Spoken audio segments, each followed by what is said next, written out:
مشکلات زیاد داریم. این همه میدونن مشکلات اقتصادی وجود داره، گرونی که همه هست.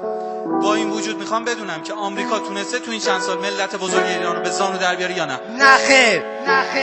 آمریکا، اسرائیل، اروپا برم گم شد. میدونی چند تا دانشمندای ما را ترور کردن. کل جهان، کل دنیا از ایران حساب میبرن. خیلی ممنون. ابن دریس بچه تبریزم. حزب اللهی هم درسته یا نه؟ نیستی شاه وابسته نیستیم. این ایرانی 100% تقصیر آمریکا اسرائیل. چیه؟ به خاطر اینکه ما خودکفا شده.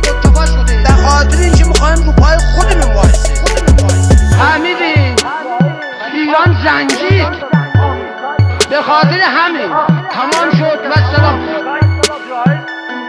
یه خوردم این دزدار این 3000 میلیارد مسئولین اصلا تقصیر ندارن.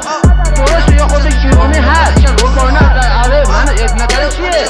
آمریکای اسرائیل اروپا برم گم شد. آمریکای اسرائیل اروپا برم گم شد.